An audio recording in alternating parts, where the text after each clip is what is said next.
The clapping is going to be a big part of the show going forward. Fake audience. Hi, you're listening to Second School, a podcast by two cult survivors who are slowly learning to be functioning members of society. I'm Ben Ford.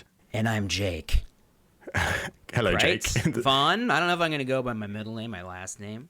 Mm-hmm. What is a name? What's in a name? Some have asked. Right, we're not going to be discussing any of that in this podcast. No, but it's something interesting to think about. Sure. We were just talking about that off camera, whether I should refer to you as Mr. Worldly or not. Yeah, I mean, I definitely think it should be Mr. Something. Mr. World, just... Mr. World, Mr. Worldwide. Hey! We do actually have something to talk about, though. Amazingly, we have planned it so well that there is somehow a theme to this episode of Second School. And we're pretty sure that it's the theme that we said we would do last time. We hope. So we've at least mentally agreed that it was. We definitely know that this is something we wanted to talk about at some point. Yeah. And hopefully it was the thing we said we would talk about. So, yeah, someone's going to fact check us and we'll be done in. That's right. Alas. I think we'll get the Politico fact checkers to be just kind of on our squad here at the Second School Industries. We're big enough studio. to warrant that, I think. Mm-hmm, I think so. Even though we haven't released any of these episodes yet. We're not seeing the money yet. So far, we have, if anything, lost money. And time and energy. Yeah. And sanity. I mean, I literally spent about a month in the hospital because of this show. Yeah, that is literally what the doctors told you, right? They said, you have had too much contact with this English guy. Yeah, they diagnosed me with too much content. This is a content overload. This man's been binge watching. So, yeah. No, but it's good to have you back. I'm glad that all got resolved and you're healthy. Yes. Currently beardless, which is... Beardless? Since last we recorded, I had surgery, to, you know, as Jimmy Cagney would say it. Okay. And yeah, I had my whole colon removed. I got a nice little bag situation going on now, so might cut this out. I'm not sure how much I want people thinking about that. If that was true. They've just sat down with their nice lunch and they're eating their baguette, and then all of a sudden you come out with that. Nothing's gonna bother my gag reflex this lunch. What? Anyway, what is our theme for this week? We decided, I don't even know how to describe this properly, but it was, I can tell that you know. Well, you said something when we were texting about what we were going to talk about, and you described it as leftover traits. So I think today we're talking about leftovers. We're talking about post-cult leftovers. What's in the fridge, baby? Mm-hmm. That's the name of the game we're going to play. Well, I to be clear, apart from, constant spouts of depression and trauma and all of the classics. That's true, yes. That stuff is a given, we'll say that. We're talking about little mannerisms, aphorisms, tics, and turns of phrase that we have that we still have retained after leaving this group, in which having a shared language is incredibly important. There's all of these different witnessisms, wits and witnessisms. I hadn't even thought about that, the language aspect of it. Maybe we can talk about that. Yeah. Wow. Oh man, you're going to come out with some great ones. I didn't have anything like that. That's actually the main thing that I thought of, is words that... Oh, you're going to beat me at my own game.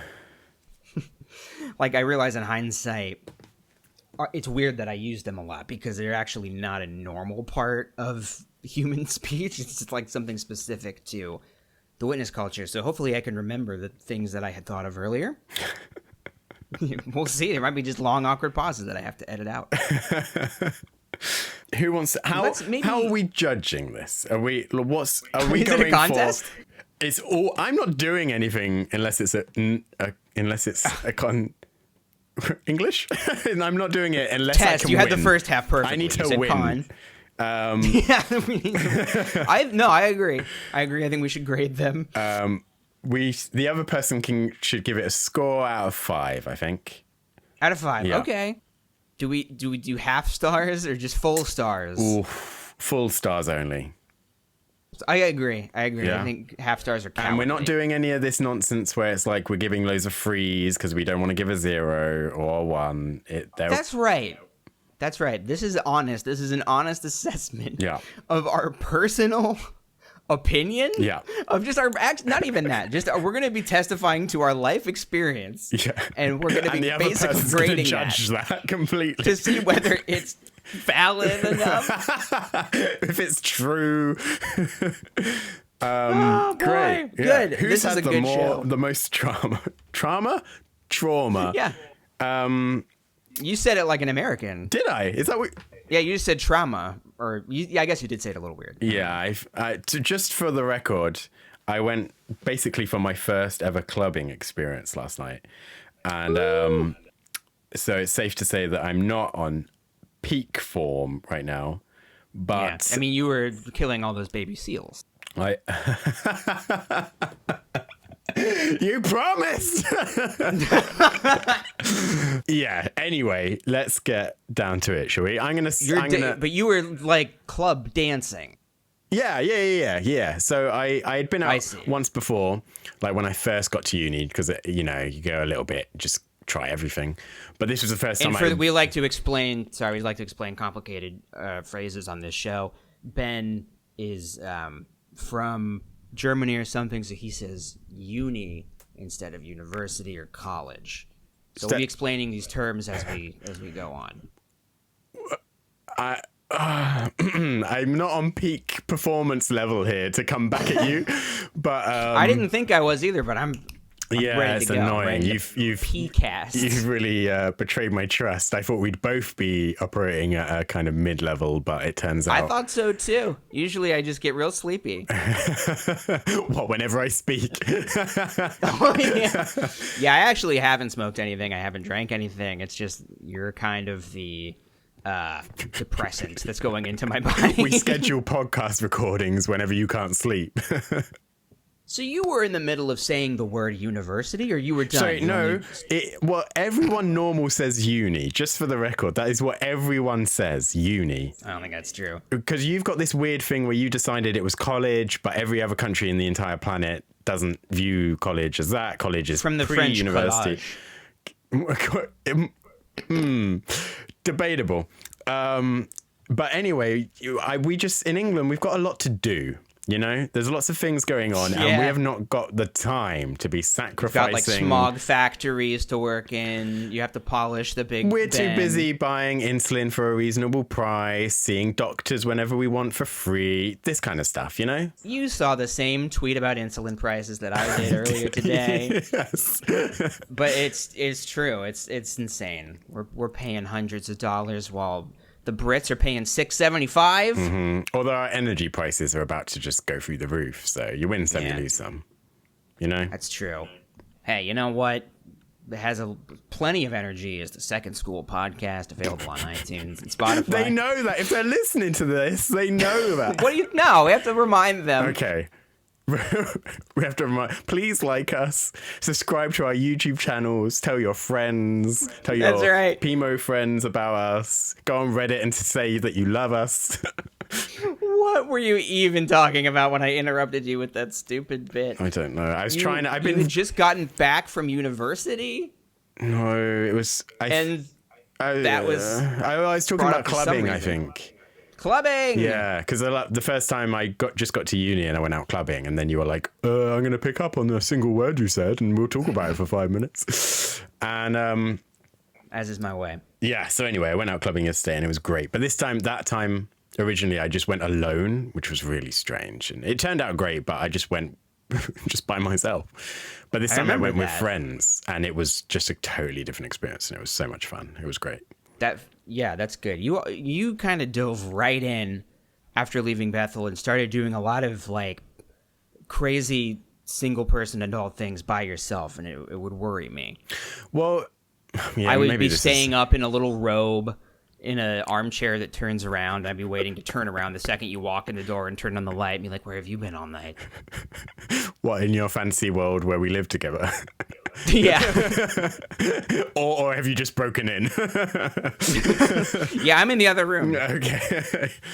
No, okay. So, yeah, well, that's exciting, though. Yeah, Did but I think... Wait. I want to address something that you said. I want to fact check you.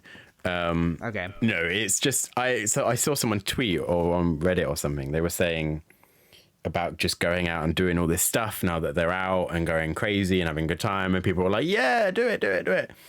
And I didn't want to... I'm not the type of person to disagree or say what people should or shouldn't do at all, apart from you. I can attest to this. And I'm very... I'm the dictator in this relationship. But apart from that... yeah, I've been learning about a lot of stuff I'm not supposed to do the last couple of days from Ben. Mm-hmm, like annoy me or speak when I'm speaking, etc. And I'm working on that. No, but anyway, I did post on that comment, comment on that post. I won't interrupt you anymore. I'm done. I know what you're trying to do. I said, actually, for me, I kind of basically took... This is a funny little thing because I'm not, I'm kind of a pro-EU guy. I'm really going off the wall here. But anyway, when Britain left the EU... I'm going to need you to rein it in. They copied all of the EU laws into British law and just said, look, we haven't got time to sort any of this out. We'll just copy everything and then start dismantling it bit by bit for what we want to change. And that's basically what I did with my morals. I just said, look, I'm going to keep doing everything, absolutely everything the same. And then choose, all right, I'm going to change this. I want to see what this is like, one by one kind of situation. So like a big thing for me originally was like, okay, you know, you're out here. So sexuality and all that, those cans of fishes. And is that an expression? I mean, they sell tuna cans. Yeah. There's not a lot of other canned fishes that I... Yeah, and you know me, I love me some tuna. Yeah, that's you. Don't shut up about it. No, but then and then also came other stuff. Like I thought, you know, I've never been clubbing and it's uni and I'm just going to go out and I did it. I just thought I'd do this once. I'm not going to go crazy. Not going to do anything weird. Not going to get super drunk. I'm just going to experience it. And it was great. So that's how I've been approaching stuff. It's just one by one doing all of that. Yeah. That makes total sense to me. I mean, I think that's how I would describe my journey as well, morally. Like, I'm not like, well, now I worship Satan and I think there should be absolute chaos reigning at all times. Like, I feel like I haven't really changed that much, other than I'm now, like, I'm like more open about my convictions and like things that I think are important, like political opinions and stuff. And nothing else, and no other examples that you're thinking of. The listeners can't see my facial expressions. You couldn't see his eyebrows raised off of his head like a cartoon character. Yeah, so I've just kind of dipped my toes into little things here and there, like, okay, how do I feel about tattoos? And the answer is I feel like I should get one, but I haven't because they are actually a little expensive. Oh, that's so interesting. We're coming up with so many things I want to talk about. I know. Wait, why are we even talking about this? We're supposed to talk about language. I've been really trying to... I was trying to bring us on topic, and then you started asking me about myself, and you know I like to talk about myself. The show. JW... what did you say? What did I say? Mannerisms? No, JW... Leftovers. We're talking about leftovers. All show long. Nothing else but leftovers. No, we have definitely not been talking for 15 minutes as an intro. Yeah. So let's give this a whirl, shall we? Yes. Do you want to go first or shall I? Okay, I will go first. I think one of the things that came to mind for me is, like we were talking about earlier, language. Just little things that seep into your vocabulary. Like encouraging is something that comes to mind as a word that I find myself using a lot, but it's kind of a weird thing that not most people would say. Like, they wouldn't see something positive and say, oh, that's so encouraging. You're absolutely right. They'd say, like, oh, that's nice. Yeah. Or that's cool, but they wouldn't, like, hear good news or see something that, you know, like a movie even, and say like, oh, that was so encouraging. That's something that's pretty specific to JW culture, and I'm not even sure if it's specific to the New World Translation, because that is another thing, is little New World Translation-isms, but we'll get to that later. True, yeah. And now you're chairman. That was a good one. I think I definitely do that, in fact, myself. I think I say, oh, that's encouraging. I didn't realize that I was doing it until you just said it, and now I'm like, I think I do that a lot.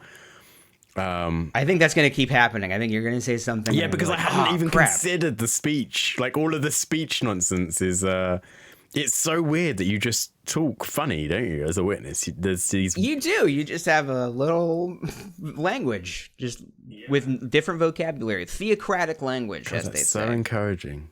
The true language. And what say again what normal people would say? Oh, that's great. Yeah. Yeah. Which is so much easier. I'm having trouble thinking of what the normal version of it would be. That sounds great, or that's great, or good for you. Mm-hmm. Those all sound normal. I really, this was a problem I had when I was speaking basically more German than English. And then coming back is like mannerism or saying things in a German way in English. And it's it's the same thing. Like, I would constantly say in English, oh, that pleases me. But that sounds so weird in English. Creepy, yeah. But in German, it's like, this pleases me greatly. That's encouraging. Like, it's very similar on that. Like, oh, that pleases me. But that's really interesting. I noticed that same phenomenon, like when I was in Spanish, and then coming back to English. Like, one thing, and this is not on my list because I would never use this in regular day-to-day life, but calling the congregation the Friends, like, oh, we love the Friends. It's very weird because nobody else would say that. Yeah. So not even in England, huh? No, it's funny that you mentioned that, actually, because it used to just annoy everyone in Britain, in the branch, and in the Central Europe branch. Like, as soon as someone would say it, Americans keep saying the Friends. Yeah, because it's just so abnormal. It feels like a different religion when people start saying the Friends. It's a very, grammatically doesn't even make sense. Yeah, and I don't even know, like, I mean, okay, if push comes to shove, like, why are you brothers and sisters? And you can, critique all of it. But also just the Friends makes it sound like you're not even that close to each other, like, because it's brothers and sisters, and then it's like the Friends.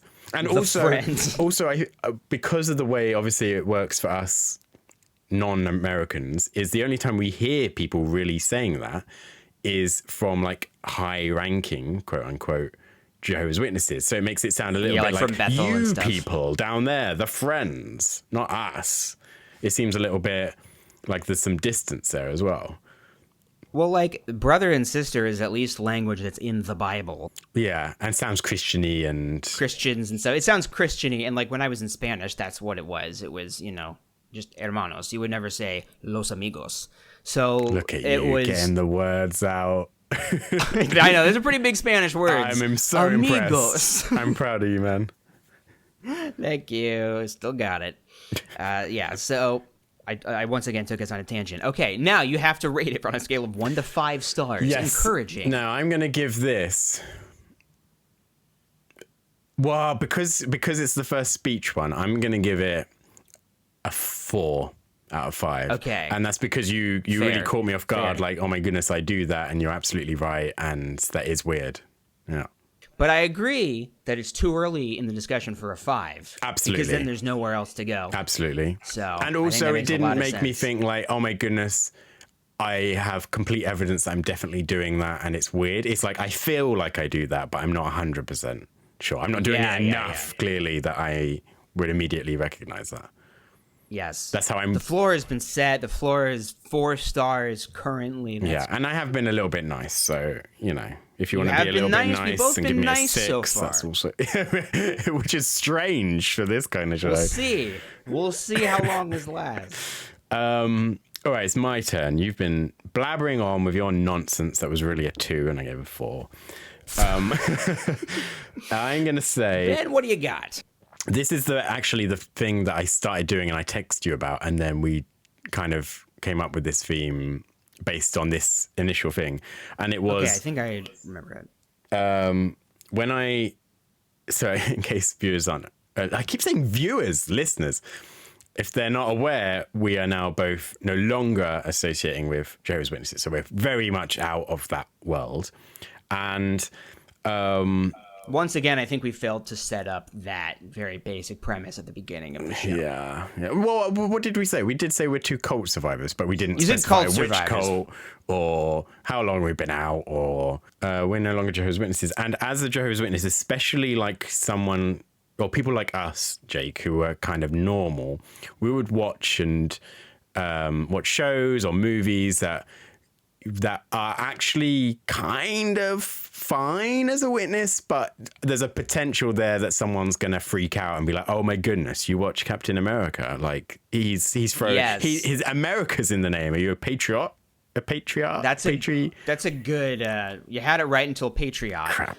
But that was a great example. No, that Captain America is actually a perfect example because it's not some extremely violent movie. Not at all. But it is overtly, patriotic in the sense like it is America. He wears an American flag, something a witness is expressly forbidden to do, because that would not be showing neutrality. And there's also like some magical elements to it, I guess. And someone might argue that it is violent because there is some mild, violent. or even that. That you shouldn't be watching superheroes at all because, you're putting them on the same pedestal as Jesus. And you got all kinds of nonsense that are... Yes. And as soon as someone literally even very... I'm not sure if I'm using this word right, but very overtly brings this up in conversation or subliminally kind of hints that it might even go that way, you're in trouble. So you just naturally tend to stop talking about the shows and TV shows and movies and whatever that you're watching, unless you're talking to someone that you kind of trust or you feel has got a very similar conscience to you. As a result, if I'm watching, let's say, Captain America, and, someone comes to the door, I haven't noticed, someone walks in the living room and your parents or whoever are like, oh, so-and-so's here, I would naturally either kind of pause or turn off or move the screen away so that there's no chance that I'm going to get some kind of backlash from some very normal thing that I'm watching, but could be considered not appropriate. So this was a long introduction for my point, which is that I still do that. So I was watching something on Netflix, I think not House of Cards, what's it called? Money Heist. A good old Netflix. We should get a sponsor. None of the words. I don't know why that came up. Money Heist, which is a great Spanish Netflix series for anyone who hasn't seen it. Ooh, I've heard good things about that. It's so good. It is crazy, and you really have to just kind of go with it because it doesn't really make sense. But it's great. In case you didn't get it from the title, it's about some bank robbers. There's some shooting. They got hostages. It's the whole situation. And I was in the kitchen of where I live now. So, there's no Jehovah's Witnesses in the house or anywhere near this house. I haven't been a Jehovah's Witness for months.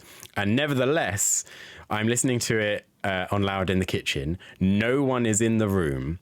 And as soon as the guns start, I naturally caught myself just slightly move the iPad towards me and turn down the volume a little bit. And then I thought to myself, why? No one is here. No one's going to walk in. And even if they did, they're not going to care. Right. They're not going to be like, what is that you're watching? Exactly. The only thing they might say is can you turn it down? Because I'm going to watch something or I'm going to study or whatever. They don't care about the content of what you're watching. You're free to make your own decisions. But I still have that kind of subliminal fear that I'm going to be judged for the movies or TV shows or even music that I'm listening to. You're worried you're going to stumble someone. Exactly. To use the JW language, yeah.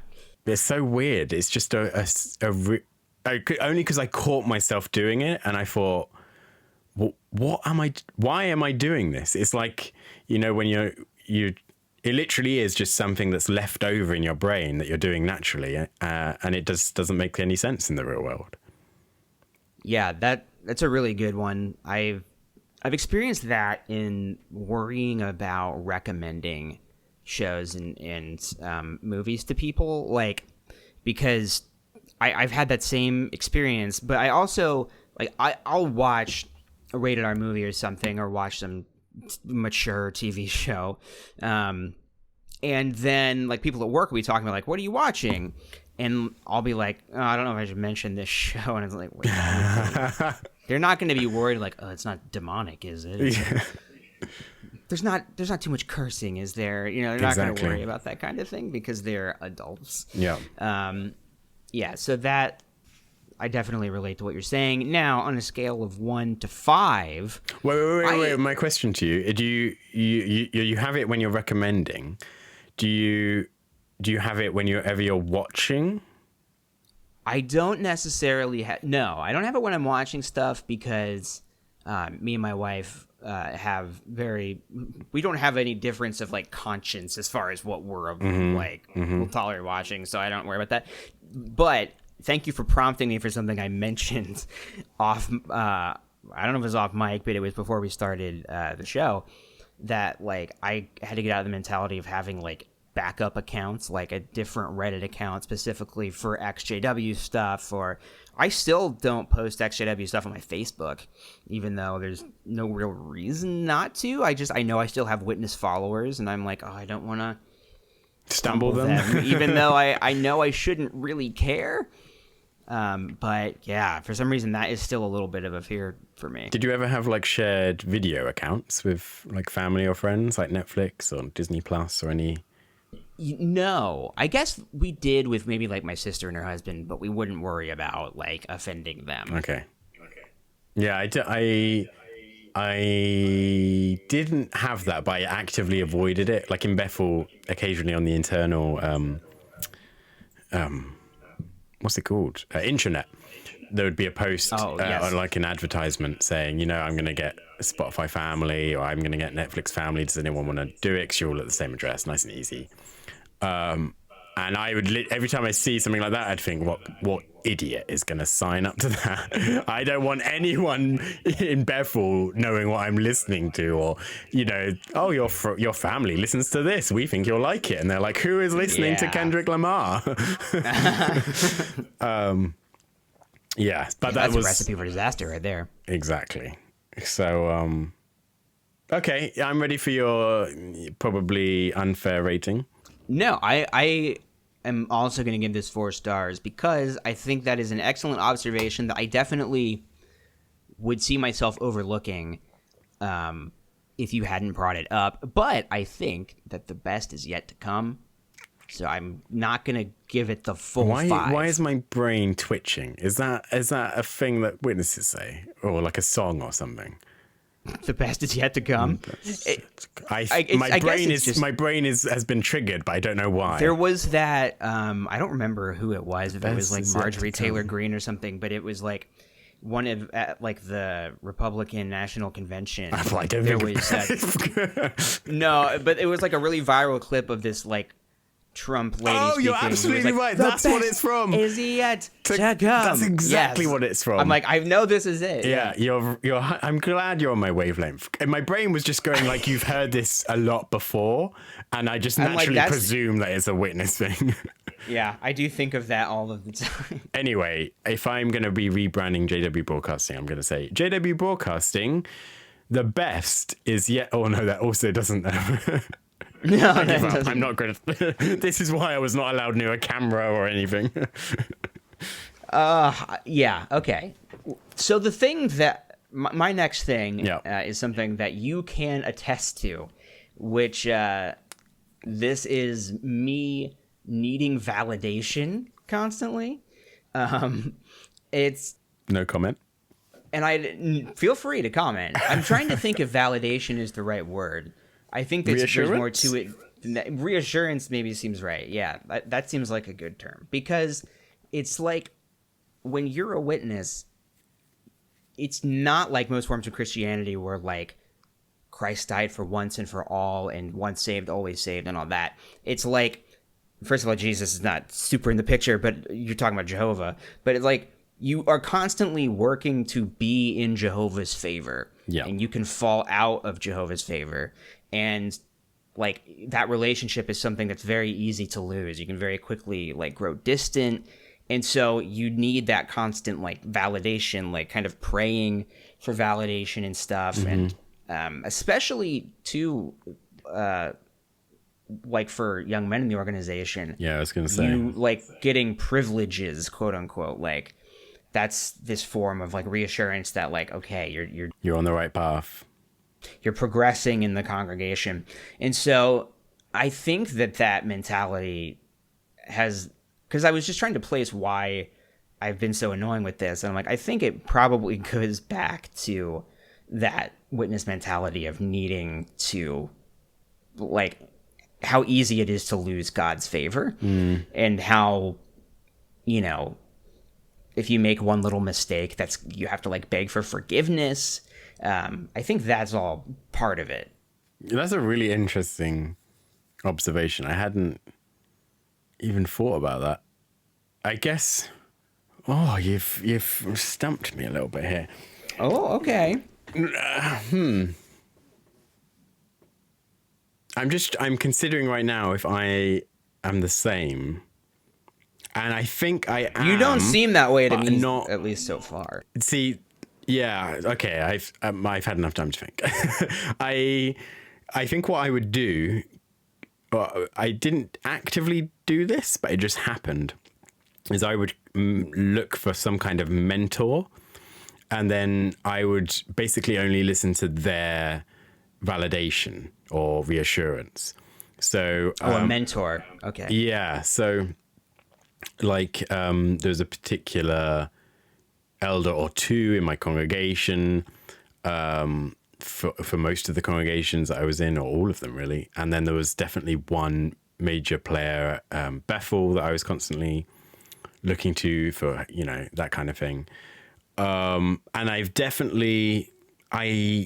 don't feel like maybe like you express needing it like constantly or like a lot, but I've definitely missed the having that reassurance, you know, of someone going, yeah, you are doing the correct thing, because it's just so personal now. It's like, who can say you're doing the right thing? You don't get that kind of, yes, you're objectively on the right path and good job. Yeah, because you can't be like, well, here are the qualities needed in an exemplary publisher. Yeah. If you are doing these things, that means you are good and you are doing a good job. Yeah. Yeah, now it's just like, that's very subjective. Yeah. Doing a good job at what? Yeah. For whom? Like, based on whose expectations? Yeah, again, I haven't thought about the mentor thing. That's also absolutely something that I would get like from my dad. Like I would also get super close with like certain elders who were usually more like youthful and like around my age, but were like me. I could have been your mentor, Jake. You could have been my mentor if the witnesses wanted any witnesses to communicate around the world. I do find that weird. Like we found each other post witness, but like as we were witnesses, we would never have bumped into each other or met. That is kind of weird, yeah, unless I like went to some random international convention or something. Yeah, and even then, it's like, who's going to just start randomly talking and be like, yeah, I'm kind of nerdy and normal, are you? Yeah. That is what it's like, though, because there are many elders that are not normal. They're, probably the majority, if we're being fair. Well, yeah, I mean, normal even by witness standards. Yeah. Like, there are some high and mighty guys. But yeah, that... Shit, I was saying something. You were just telling me about how much you admire me and you wanted my reassurance in life? That must be the drugs talking. There's no way I was saying that. But no, yeah. No, but I think that the mentor thing... Oh, yeah, my dad, like, you know, that's somebody that I would go to for, like, just life advice or reassurance about being on the right track spiritually and stuff like that. And then, of course, now that I don't really have a relationship with my dad... That's gone. So, and I've replaced my father with Ben Ford. I mean, what? I treat you exactly like a dad. If only I could do that. Everyone aspires to have Ben Ford as their father. It's true. Just be glad you're not like Uncle Ben Ford, because that means that you would be old, die tragically. Why? Oh, telling me with great power comes great responsibility. It took me a second to get the reference. I saw that for a second time the other day, and fortunately it stayed in its like, you know, in a good position. I didn't think, Yeah. I know what's coming, so it's not so good. For anyone who doesn't know, we're talking about the Spider-Man, the third Spider-Man, No Way Home. No Way Home. Thank you. Yeah, I had the same experience. I saw it a second time before I had the surgery, and I was like, "Yep, this holds up. This is still very good." And I thought the same thing. I was like, "Well, once you know like about the cameos and stuff, is it really going to be the that big fool? hype?" But That's like the best bit, I think, is when Zendaya falls and my boy, that kind of Mr. Garfield, AG Sexman. yeah, comes out of nowhere. Oh, I didn't get emotional. It was so good. It was so good. I think all that's left, Ben, is for you to give me a star rating on my life experience of being clingy. Oh, I'm going to give it a 4 again, because I've done myself over, and I think it's neither better nor worse than your previous attempt to get 5 stars. I agree. I have no complaints with this score. I think you're a fair and worthy judge in this competition of life. Mm-hmm. Well, in all competitions, I would say. But, yeah. We'll see. Right, that means I'm next. And I have a good one. I can't find my list. Here it is. So, I find it quite funny that you picked one that it's very... I think you might laugh at this. You picked one that was related to your personality, and you knew that I would kind of know what you're talking about just based on our relationship. And I've done the exact same thing. Nice. So I learned, or I picked up a skill that I do value even to this day, but it's become, well, I've noticed that it becomes sometimes a bit of a problem. And it was something that actually I picked up from my mentor in Bethel, and I like, and it helps you naturally survive as an elder as well. So my point is, my personality is to always, basically, no matter what, I will immediately start thinking like of how I can play the devil's advocate, and how I can see things from the other side, and what is the other person thinking, and what's the alternative here, and what immediately, rather than, I mean, of course, I'm also listening and trying to, help the person or whatever. But like even today, even this morning, when I'm just like chilling with my friends, we're all a little bit hungover. Someone started talking about they're having issues with their roommate, and there's no reason for me to be playing devil's advocate. And I'm like, oh, but, maybe they were having a bad day. Maybe they, they just got some bad news, or, trying to find something that to hold on to from the other side, even though there's no real reason to do that. And I mean, it's maybe good practice. I think it is generally good practice, but maybe I don't need to be vocalizing this nearly as much as I am doing. And I think that was something that definitely, maybe it's not so much a JW thing as it is an elder thing. Could it be? I don't know, but your friend didn't want to hear about why his roommate might be right. No, well, that was very sexist. It was actually a female friend, Jake. Wow. Yeah, you just assume that because I said doctor, it was a man. I was like, wait a minute, I didn't even hear you say doctor. No, but she was having issues, or she had issues, I don't know. And well, I do know, I just don't want to go into it. But and I just started I don't know, after 5 minutes of me chatting away, I kind of caught myself what is the point here? This person just sounds like a kind of bad person. Why am I trying to defend this person I don't even know? Whereas my friend is sat here and visibly upset and not having a great time, and doesn't want to hear about how maybe in the big picture this won't be a big thing, or there'll be something else going on in their life, and I don't know. So I do that a lot, and you have picked up on this as well, that I do that. Yes, I called Ben out on this yesterday because I was talking about somebody that I had an altercation with, and I just wanted I guess I didn't know I wanted this until you did the opposite and played devil's advocate, but I was like, I just wanted to be valid. I just wanted to be told, yeah, man, that other guy sucks. Screw him. But anyway, that I hadn't really thought about the devil's advocate thing as being a JW trait. But I think I know exactly what you mean, because when I experienced this in like an irritating way, like not when I was doing it, but when people would be doing this to me, is when I was telling people that like I had doubts, quote unquote, and I had already woken up at that point. Mm-hmm. But it never ceased to amaze me, like how there was no point that I could make that there was not some like alternate conceivable explanation to, no matter, even if it was just like, well, we just don't know, or you need to wait on Jehovah, even if they don't have an answer, there's like always some devil's advocate justification. Yeah. So I definitely did experience that, and I guess I did do it when I would hear criticisms about the organization, or I would even think of them myself. I'd immediately go like, yeah, but think about the other side. So I think I would always do it like more defensively. Interesting. And I would hear it more people, being defensive to me. Yeah, I think, like I say, I do think it's probably more, well, in my case at the very least, it was definitely more something that came about from being an elder. And that makes sense. Yeah. I would, it just helped. I would even do it to other elders. Like I remember this one time, someone who I think kind of took it upon themselves to be a mentor, but I saw more as kind of an equal. But he was an elder and I was, I think, a servant. Oh, I don't know. We were chatting away.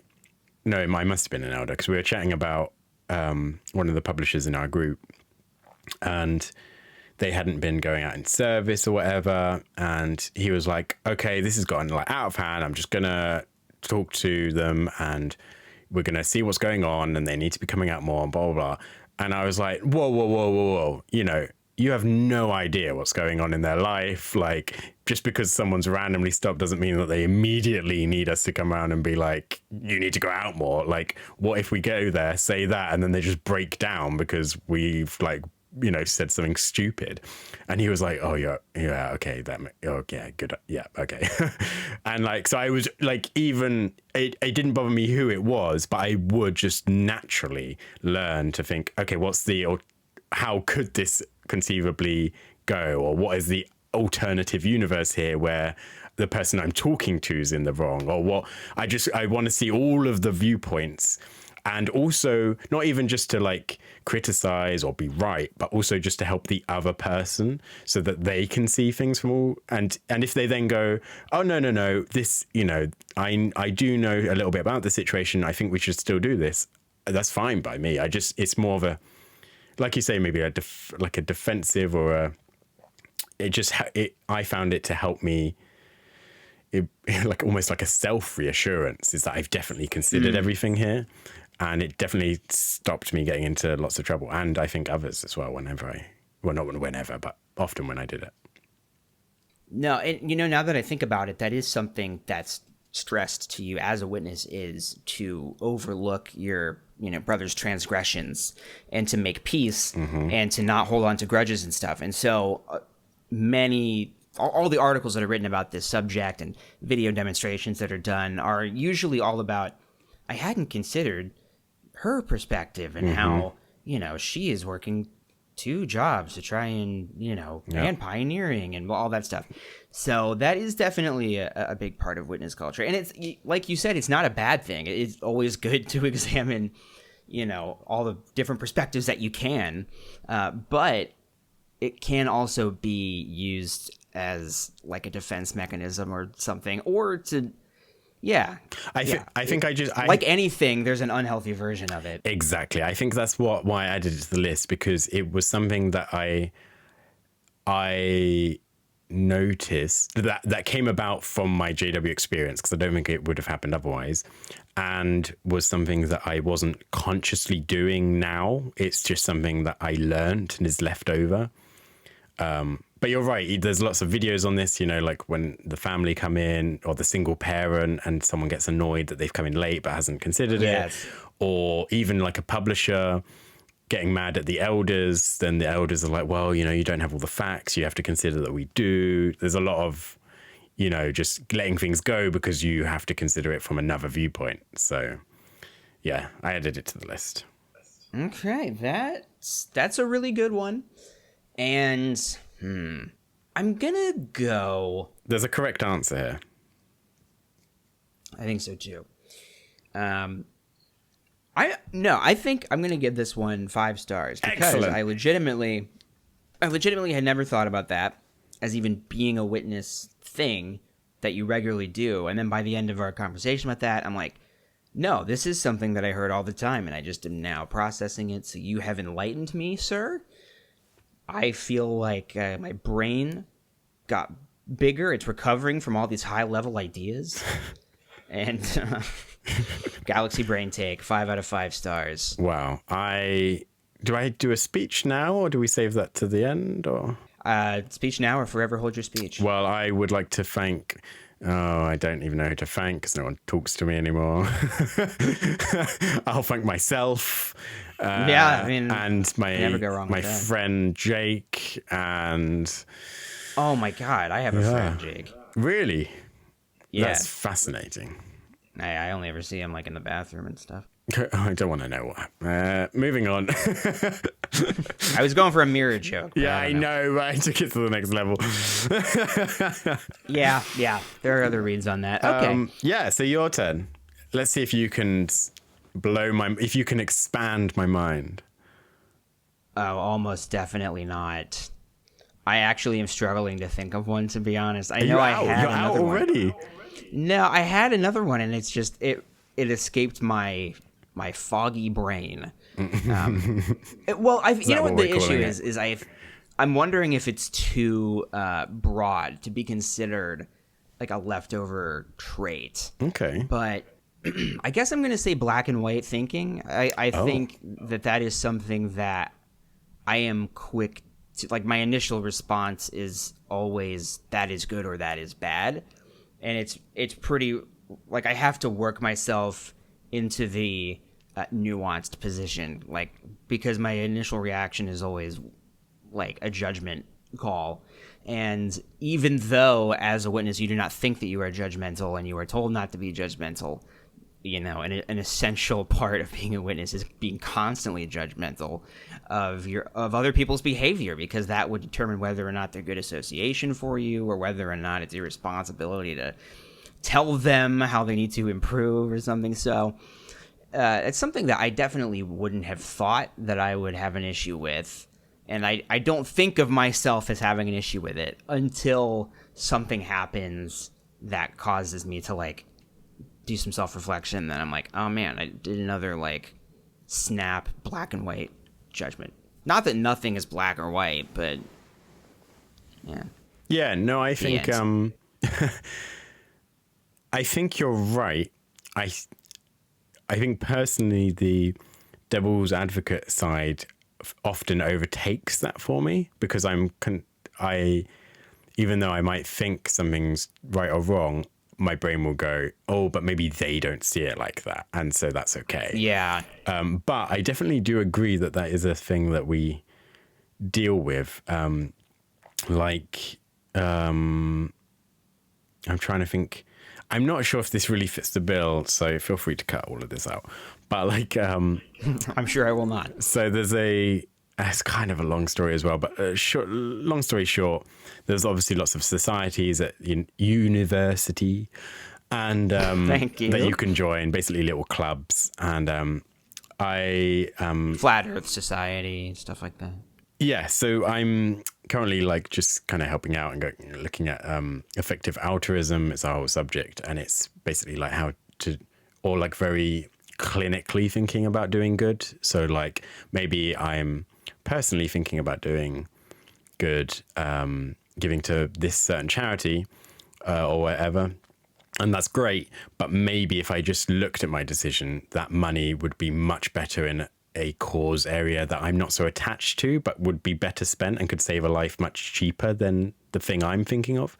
It's all about that kind of stuff. Anyway, we had a big event and I was chatting to these girls who came, and they were started talking about all this stuff, and I found it so interesting that everything was so nuanced for them. Like they were saying, you know, maybe we can go into these African countries or these Asian countries and immediately help people by giving them money or by giving them access to farming tools, you know, modern equipment, and that's great. And we think we've solved the problem, and maybe we do for a short time, but then people become dependent on support like that, or maybe, you know, they don't have the training to even use these tools, and then they just sit there useless. And I just because I had this conversation this week, it really stuck with me. Like, you know,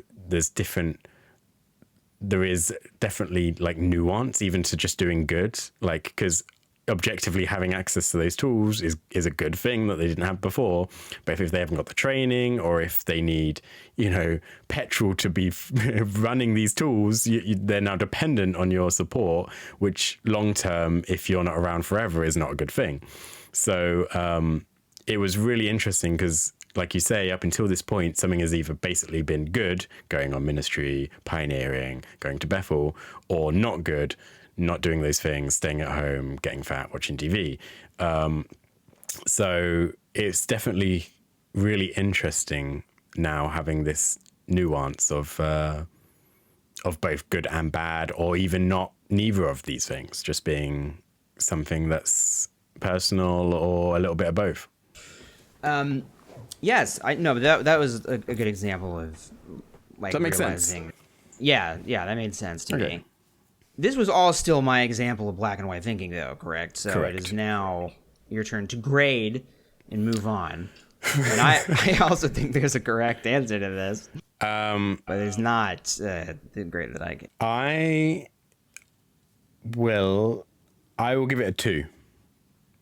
Wow, that's tough. That hurts to hear, but I think I can take it. Well, I just didn't want to be dishonest with you. I think it is a good point. It's 2's not bad. But, really? But no, because I would be happy to give you 0. So 2 is. Oh, didn't even know that was part of the scale. Okay, from 0 to 4. To 5. To 5. 0 that's to right. 5. But no, it's 2. So it's kind of like it's a good point, but I think once you've heard mine, you'll realize that a 2 is a solid answer. Okay. You ready? I sure hope we agree. This is a really good one, actually. I'm glad that I was a little bit cocky just now, because we've gone to a good one. This is such a good one, and I didn't even think about it. It is a language thing as well. I was randomly in the kitchen. God, lots of this happens in the kitchen, but I probably spend too much time there eating. And the family I live with, one of the family members randomly said, "Oh, look, it's almost the end of the month." And my brain went, "Hand in the report." Now, I haven't been a witness now for, what 6 months? I don't know.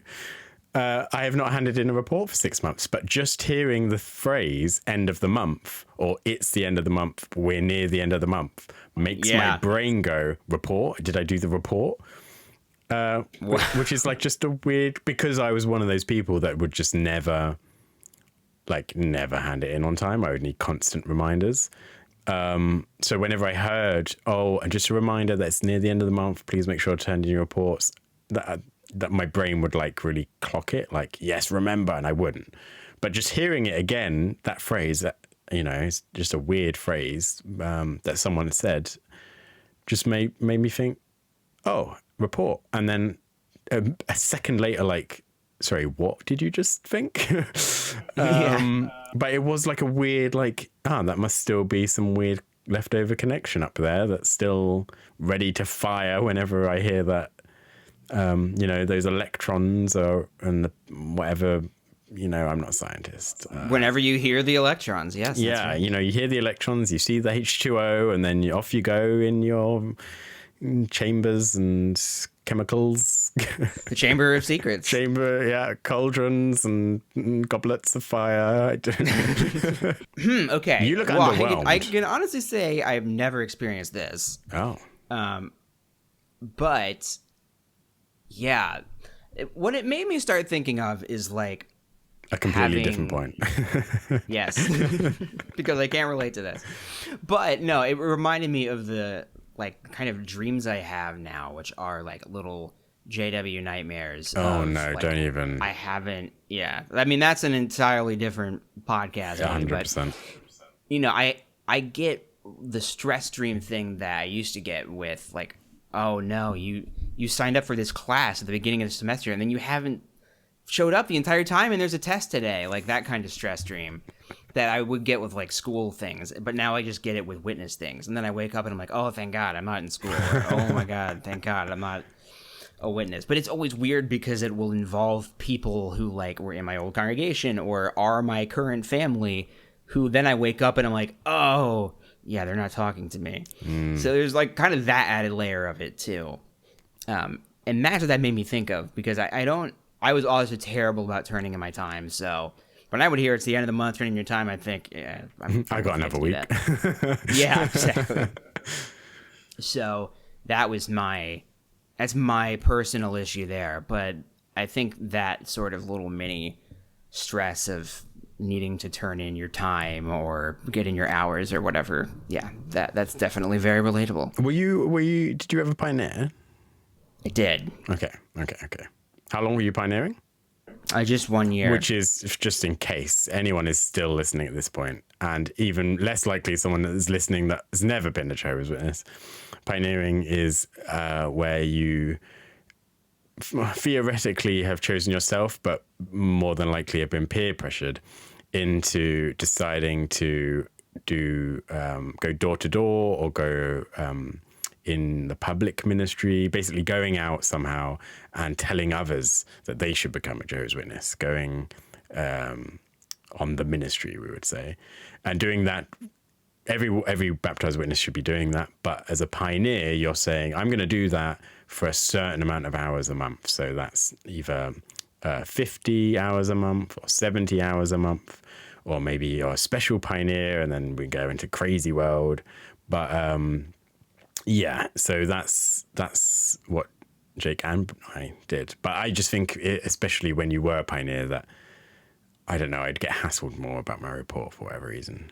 That's true. Yeah, for sure. Very good. Well, I think we should end it there, by the way, because I don't have another example, and I also forgot to do the dishes. I think what really happened is I got a 5, and you started getting 2s, and you've gotten a little bit I'm going to be upset. honest, that did not feel like a 5 to me. I think that's too specific to you personally. What? No, but you previously gave me a 5. I did. Yeah, and I have not given you... I gave you a couple of 4s. That's true. So, yeah. And I also have not graded your last point. Yeah, which also be a 5 based on probability. Certainly could. There's a 1 in 5 chance. Yeah, or actually a 1 in 6 chance, because it could get a 0. Yeah. Yeah. But it will not. I'm going to give this a 2, and it's not out of spite. Well, it definitely is. I know it might seem that way. I know it might seem that way, but I never thought of that. The end of the month turning your report thing, and I felt like I was straining to connect with you as a friend. I was pulling this shit out of my ass about having dreams or some bullshit. You don't have any dreams anymore. I've never dreamed. After a while, being incepted is the only way you can dream. I'm just really happy that I set out to win, and I did. You know, You've won this round, Ben. But I'll be back again. This was going so well. We had a nice intro. We had, a real script almost, and we were on theme, and now we've descended into voices. Yeah, that was an old timey like Saturday morning cartoon villain. It was the sinister second school bandit. Oh, great! Now someone's gonna have to animate that, and he shows up when. He shows up when one of us loses a game. Oh, well, surely if we play any game, one of us will lose. Yeah, so he's going to show up a lot. He's going to show up a lot, and he's going to be saying to somebody, "You got me this time, but I'll be back again." Wow. Well, I look forward to not ever saying that, because I win all the time. And then Droopy Dog shows up. Oh my God. Now we're in copyright territory. Excellent. Well, I appreciated chatting this out with you, Jake. Yeah, this was good. This is Ben's idea for a topic, and that it was a good one. Good job. Thanks. Why? I give that 5 stars. Sure. The idea for the episode, that's a 5-er. Are we going to lock ourselves? That does not mean $5. Okay. Or 5 pence. No, but it probably does mean £5 because that's the only currency that matters. The pound, you say? Yeah. Yeah, because a dollar is not equivalent to a pence. But we'll move on. What if Mike Pence's last name was Pound? And he was Mike Pound. He'd be richer. We are it's so off topic, I don't even know. These are the kind of things that we dive into. Stuff like, what if Mike Pence's last name was Pound? Mm-hmm. Start these are the kind of bringing deep up dives. Boba Fett things, and people start getting worried that we're going to spoil things, but then we just never come back to it. Okay, I'm so glad you brought that up. Okay, so we're going to wrap up the episode here so we can get to the Boba Fett spoiler corner for those nerds out there. Oh, yeah. By the time you're hearing this, the season is long over with. Mm-hmm. So frankly, I think that we can spoil the fact right now that Leia dies in the last episode of the season. Mm-hmm. And it's incredible how that affects the sequels, because that means the entire time we're seeing her, it's a droid version of Leia. Yeah, but I heard that they're going to do a special edition version on DVD, and then they're not going to actually kill her off. It'll be that she died second. Yeah, they're going to put in like some Jar Jar character, and they're going to CGI her in so that Han shoots her first. Well, this has been Lucas is like, I heard you. You want Han to shoot first, or Sean to hoot first? Hoot. Sean hoot first. Who hooted first?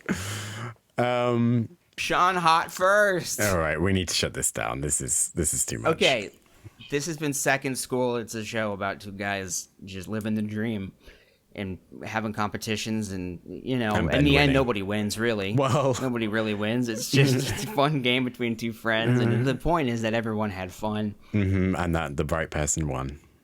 Yeah, the important thing is that everybody thinks that they won, even if they didn't. Mm-hmm. So join us next time when we'll be talking about Ben's next clubbing experience. Next time, maybe I'll have a tattoo. Next time, I'll record from the club. Yes. You can all come with me. Record the intro from the club next time you're there. Right as the beat is about to drop. Yeah, I will. You challenged me, but I think I can do it. I have complete confidence that my friend will do this. Yeah. Who's that? My friend Sean. Yeah. He hot first. Great. Thanks for listening. Feel free to check us out on YouTube. Give us likes and stars and thumbs up and thumbs down even if you agree that Ben did win and, you don't like the lies that are being spread. Yes, so thumbs down if you believe that Ben won, and thumbs up if you believe that I won.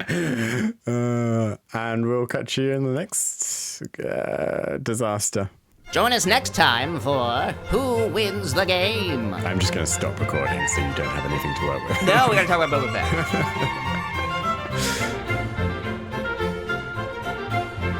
Fett. Are you caught up on all the episodes? I don't know, because I may or may not watch it, not actually on Disney Plus, but somewhere else on the internet. I see. I've seen 6. Is that the current one? What was the last thing that happened? Grogu is deciding between a Jedi and Mandalorian. Okay, I did not want to spoil Luke Skywalker being in the Boba Fett show if you hadn't seen that that already been spoiled by flipping YouTube thumbnails. Oh, no. Yeah. I just happened to be up early and I watched it the second it came out. Oh, you're clever. See, I saw that and then I had to it took 20 minutes to go on Twitter and put all the blocked words in Boba. And then people start misspelling it. So people are putting Book of Boba Fett or Luke Skywalker, but missing a K. The most common misspellings, so then your mute doesn't work. Yeah, exactly. And so then you have to just start going random. If I'm a crazy person, what would I write? And then the names. So it's so then some people don't say Grogu, they say Baby Yoda, but then they might say Baby Yoma, Baby Yoba, all of the keys around. Yeah, so you only die alive. Oh, you only die once. Good job. That's right. I was trying to make a call back to that. What did you think of that episode? I had heard rumors that there was going to be something absolutely amazing, and I was holding out for like some huge battle, like Avengers style, everyone's there, but it didn't happen. Exactly So I was a little bit disappointed. However, I don't know his name because I didn't watch any of the Clone Wars, but the crazy bounty hunter, Cad Bane, was a very cool, like the reeks of cool. Like I thought, I'm so excited that and I always thought Cad Bane was a little overrated in the Clone Wars, but when I saw that silhouette coming through the desert, I was excited. That was so well this done. Makes total sense. It was great. I love the Western vibes, and I think that's what's so bizarre about this season is like the Mandalorian has a very clear tone that it's going for. Like it's a Western for the most part with like elements of samurai movies, and then there's the Book of Boba Fett, which is like Dances with Wolves kind of, like a bantha. Bantha. I want to ride the rancor. Oh, that's not actually that bad. If my voice hadn't cracked, it would sound better. I'm going to take a drink of water and see if I can get to Tamora Morrison levels. Wow, you even know he's okay. I feel like I'm being out geeked a little bit, disrespected. You don't know the name Tamora Morrison? No, it sounds like you're saying Tamora Morrison's, which is nothing to me. Oh my goodness. Do you practice all of the characters? I can just give you one. I've never practiced this before in my life. I don't know who that. Is that the New Zealand This is Tamora director? Morrison. Oh, is it? Oh, but he's also New Zealand. He's a New Zealand guy. Yeah, so it could also. Yeah, you're thinking of Taika Waititi. That's exactly what I'm thinking of. That's who it sounded like for a second. Oh, I'll take that too. The fact that any New Zealand was coming out is amazing. Yeah, that is actually quite impressive, isn't it? Here, you want to hear my impression of The Mandalorian? If I have to. Okay. Hey, it's me, The Mandalorian. What do you think? Is that good?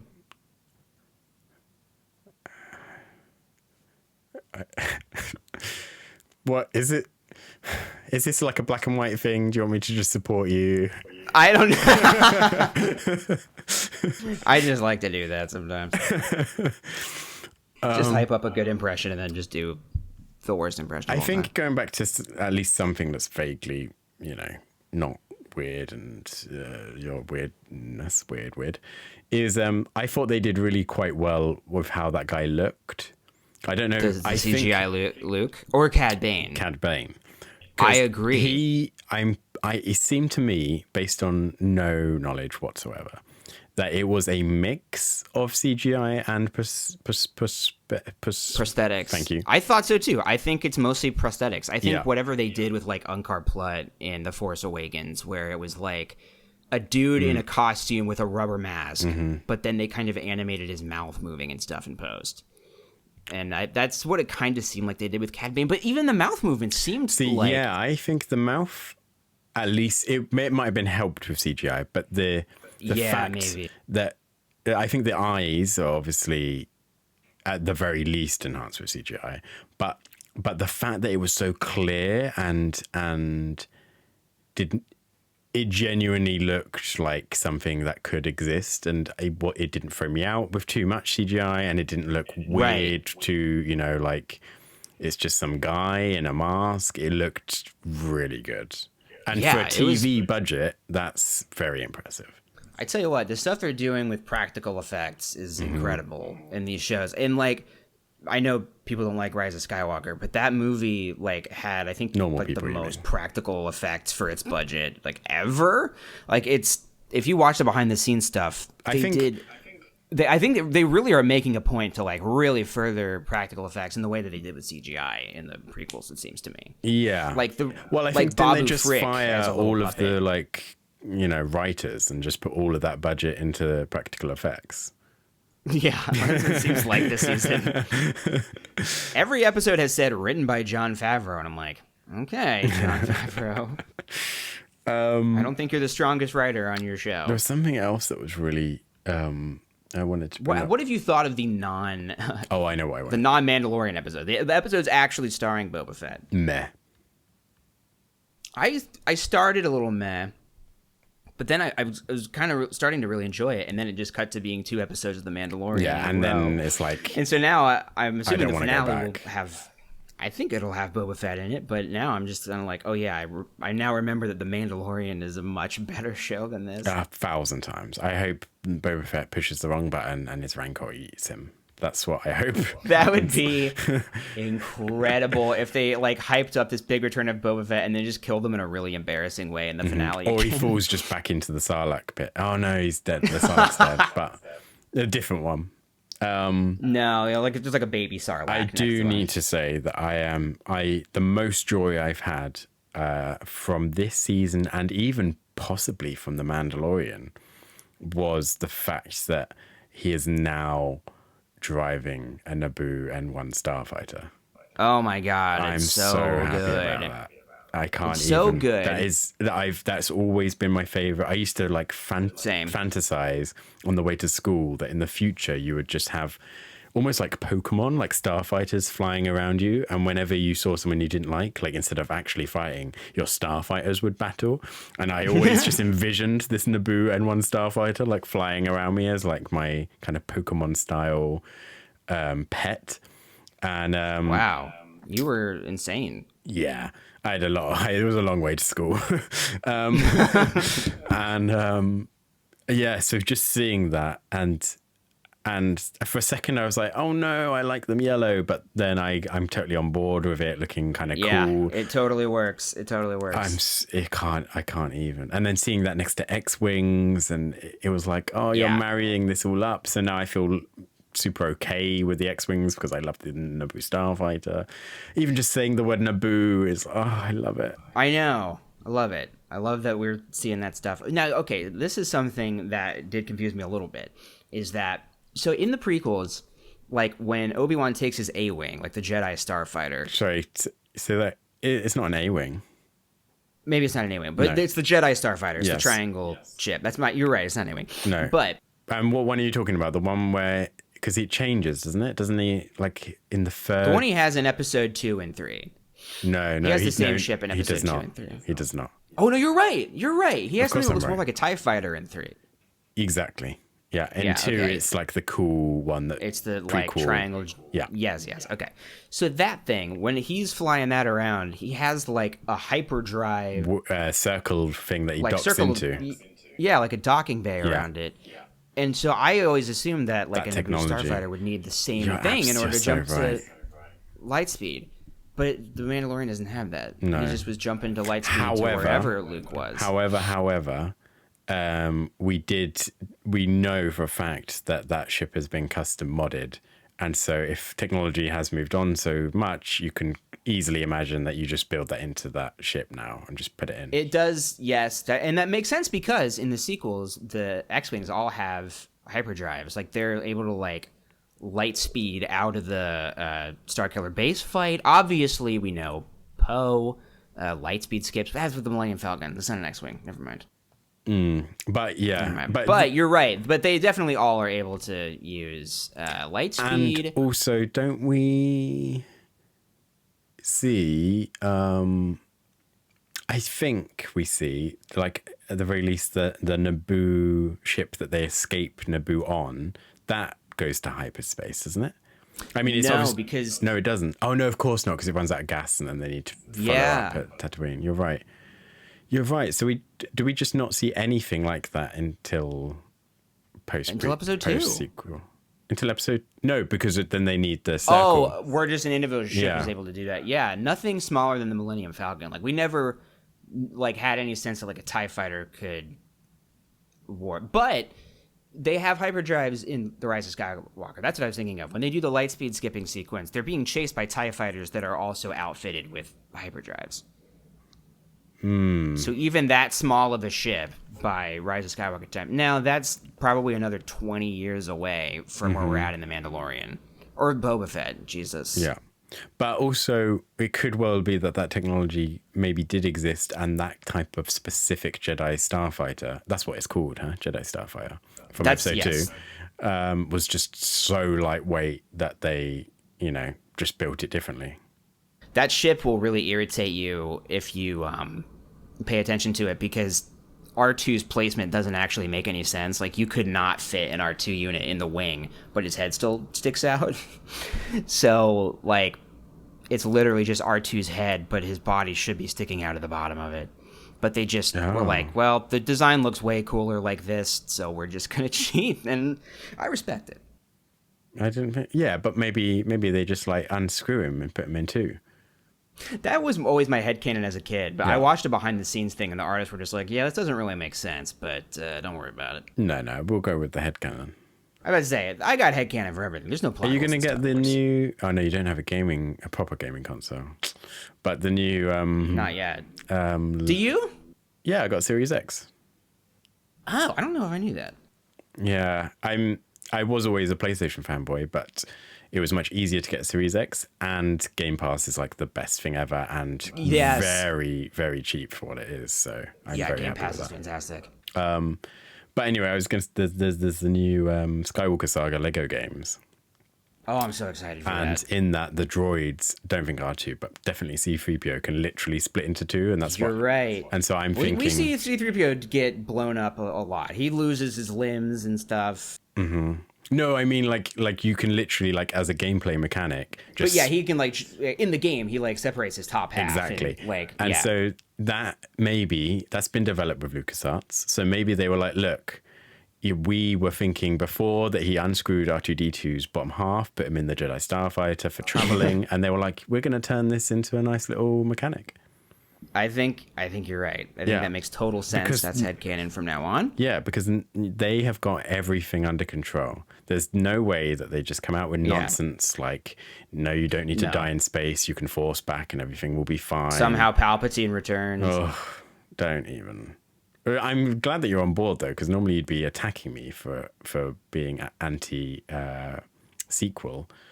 But well, Leia did not fly. She used the Force to pull herself to something, which we've seen about 1,000,000 times.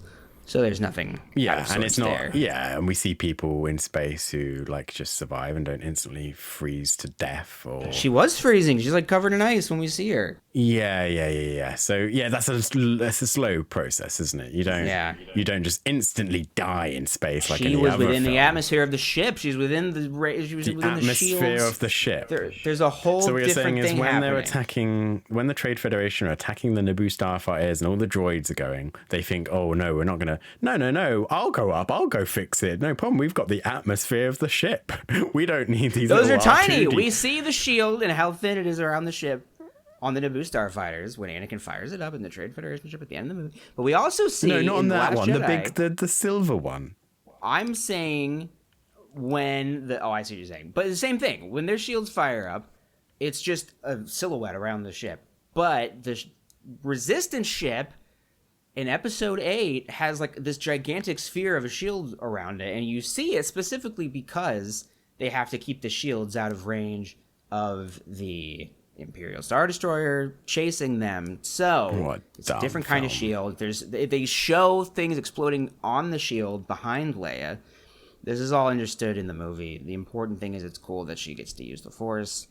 No, what would have been cool is like her splitting open the Star Destroyer behind them or something. That would have been insane. Instead, that would have been insane. Yes, that would have been insane if Leia, who had never even seen use the Force, suddenly split a Star Destroyer in half with her hands. No, but we have to. No. You can't say that because they retconned her. Because everyone was mad about her using the little pool thing of like, no, I'm not going to die in space. Everything's cool. Then they had to show her training the whole time with Luke, so that's how she did it. So it would make much more sense if it was something amazingly cool, like, oh my goodness, she is a Force crazy person, and then they showed. I think that would be a big problem because then why wouldn't she just do that immediately? Why wouldn't she just immediately destroy the ship behind them? Because then she instantly dies. Bish bash bosh, job done. Why are you trying to kill Leia when they didn't know that she would be dead when they were making the movie? Because she died before the movie came out. So move the release date. Is that true? She died before the movie came out. Yeah. So we go back to the drawing board. She died after the movie was finished. We get some CGI Leia nonsense up in. No, I don't know. No, they specifically said they didn't want to do that. Yeah, it's true. They have no problem doing it with Mark Hamill. Yeah, yeah. Now he's everywhere. He's like, Yeah, young CGI Luke. yeah. I do have a problem with that actually in Boba Fett. Yeah, I that don't know we why they would do that. No, I don't have a problem with them doing it. I have a problem with the do. fact that they're doing it badly, in my opinion.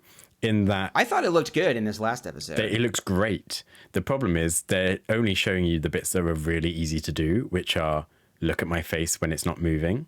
But if he talks, we cut away immediately. As soon as you cut away from his face, you know he's about to talk because they don't show him talking. Like maybe the end of a sentence, maybe like 2 words. Exactly. And that's because that's by far the hardest bit to do.